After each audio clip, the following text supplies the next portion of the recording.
Smart meeting हो रहा है और वहां से मुख्यमंत्री के कार्यालय से प्रमाण आ रहा है कि और पार्ट टाइम में जो है कर्मचारियों को रखा जाए। पार्ट टाइम में नहीं होते हैं, टाइम भर्ती नहीं चलेगी, नहीं चलेगी, नहीं चलेगी, पार्ट टाइम भर्ती नहीं चलेगी, नहीं चलेगी, नहीं चलेगी, बोर्ड में रेगुलर भर्ती करनी होगी, करनी होगी, करनी होगी, बिजली बोर्ड में रेगुलर भर्ती करनी होगी, करनी होगी, करनी होगी। होकर के जॉइंट फ्रंट का साथ दीजिए। अभी तो लड़ाई है, बहुत लंबी लड़ाई है, यह तो ऐसा ही चलता रहेगा। अभी तो लड़ाई अभी ये कोई हल्ला कहने में हमारे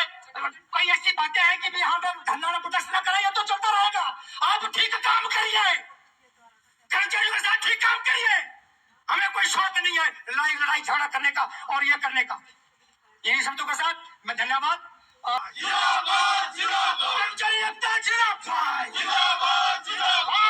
आज जो हमारा धरना प्रदर्शन है, ये जो पूरे देश में केंद्र सरकार द्वारा निजीकरण किया जा रहा है, क्योंकि केंद्र शासित प्रदेश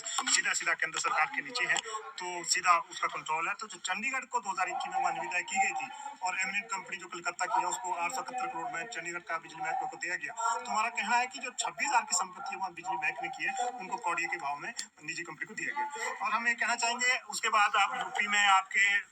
बनारस है, आगरा है, जो डिस्ट्रीब्यूशन कंपनी है वहाँ में निजीकरण का दौर शुरू हो गया, वहाँ बिडिंग की जा रही है। राजस्थान में बिडिंग होगी है। पूरे देश में जो पब्लिक सेक्टर को बेचा जा रहा है, तो आज जो बिजली कर्मी पूरे हिंदुस्तान में आज उसका विरोध कर रहे हैं। हिमाचल प्रदेश में भी बिजली कर्मचारी अभियंता उसका विरोध कर रहे हैं। और आज मैं मीडिया के माध्यम से कहना चाहूंगा, आज हिमाचल प्रदेश में जिस तरह से आज हेडक्वार्टर मारोस में, उसी तरह से लगभग 63 लोकेशन जो डिवीजन सर्कल है पूरे प्रदेश में धरना प्रदर्शन किया जा रहा है और इस निजी विरोध किया जा रहा है। हमारा संशय यहाँ हिमाचल प्रदेश में हम कहना चाहेंगे, अभी आपने प्रदेश सरकार की ओर से सुना होगा, धर्मानी जी ने कहा कि हम एक नई बिजली कंपनी बनाने जा रहे हैं। आपने सुना होगा कि जो इंडस्ट्रियल एरिया के लिए एक नई बिजली कंपनी की बात कर रहे हैं, तो उसके पीछे सीधी जो मंशा है, कहीं ना कहीं मुझे लगता है राज्य सरकारें भी केंद्र के प्रभाव में काम कर रही है। और जो इंडस्ट्री का अगर आपका निजी कंपनी इंडस्ट्री को निजी हाथों में या एक अलग डिस्कॉम बनाया जाए, तो सीधा जो कल दिन को जो प्राइवेट कंपनी को पिक करेगी, जिस तरह की बिल्डिंग आपकी राजस्थान में की गई है सर्कल वाइज, उस तरह की बिल्डिंग हिमाचल में भी होनी और इंडस्ट्रियल एरिया आपका निजी हाथ में देने की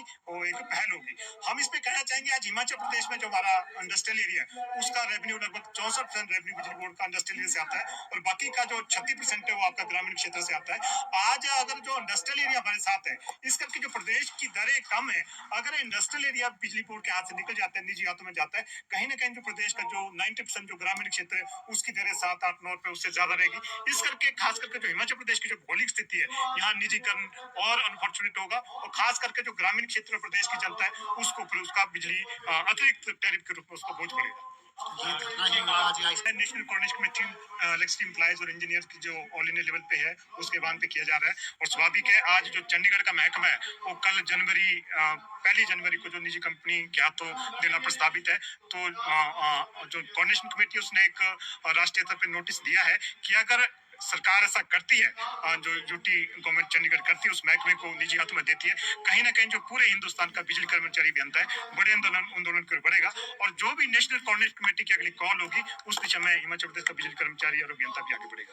इससे कहना चाहूंगा, और सीधा मेरे ख्याल में बहुत सारे कर्मचारी आप सुने होंगे, तो आप आज लोग सीधा कह रहे हैं कि माननीय मुख्यमंत्री जी बिजली बोर्ड को ओपीएस नहीं देना चाहते हैं। तो मुझे लग रहा है आज हमें भी लग रहा है कि कहीं ना कहीं ऐसा ना हो कि माननीय मुख्यमंत्री जी बिजली बोर्ड को ओपीएस से वंचित रखना चाह रहे हैं। मैं आपके सामने एक मामला लाना चाहूँगा। राजस्थान में आपका 23 में जब वहाँ राजस्थान में कांग्रेस गवर्नमेंट थी तब वहाँ ओपीएस लागू की गई और 23 में जो बिजली महकमा है, बिजली कंपनी है, जो वितरण निगम है, वहाँ बिजली कर्मचारियों को ओपीएस लागू की गई। और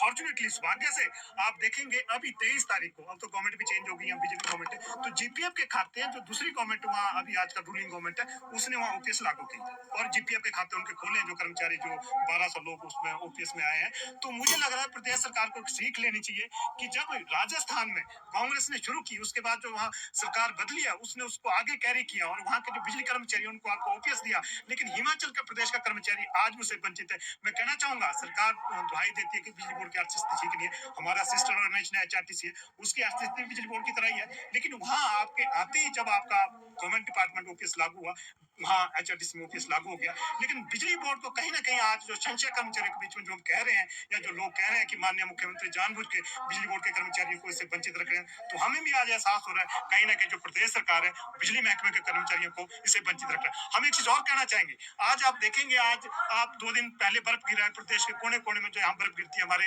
कर्मचारी रात दिन काम करके पोलों पे चढ़ रहे थे, हादसे होते हैं और साल के लगभग 12-13 हमारे कटल एक्सीडेंट होते हैं। लेकिन दुर्भाग्य से वो सिपाही और फ्रंट लाइन जो सिपाही है जो प्रदेश को बेहतर सेवा दे रहे हैं, आज OPS से वंचित है। ये बड़ा खेद का विषय है और हम आपके माध्यम से प्रदेश सरकार से मांग करना चाहेंगे कि OPS बिजली बोर्ड में शीघ्र लागू किया जाए। इसके देरी से कहीं ना कहीं जो आपकी प्रशासनिक दिक्कत बिजली बोर्ड में बढ़ेगी और कर्मचारियों में जो आपका उसने फंड प्लानिंग करनी होती है कि उसने सोशल सिक्योरिटी में इन्वेस्ट करना होता है, उसमें भी कहीं ना कहीं दिक्कत रहेगी। अभी हम आपके माध्यम से कहना चाहेंगे और आज हम कहना चाहेंगे कि आज आपने देखा होगा पिछले जनवरी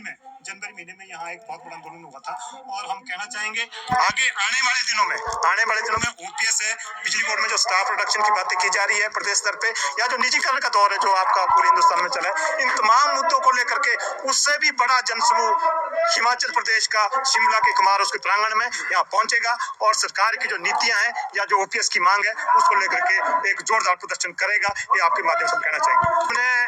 हमने जैसे विंटर का रहता है और विंटर में अनसर्टिनिटी रहती है, अगर आपने 15-20 हजार कर्मचारी पेंशनर शिमला में पहुंचाना है तो कहीं ना कहीं अगर आपका फोरकास्ट में कोई गड़बड़ होगा तो कहीं वो दिक्कतें रहती है। तो इस करके मौसम करके हम थोड़ा सा प्लान कर रहे हैं और हमारी एक विनती रहेगी प्रदेश सरकार से कि इसमें रहते हुए उनके साथ कई तौर की वार्ता हुई, 5 इश्यूज हमने रेज किए थे जिसमें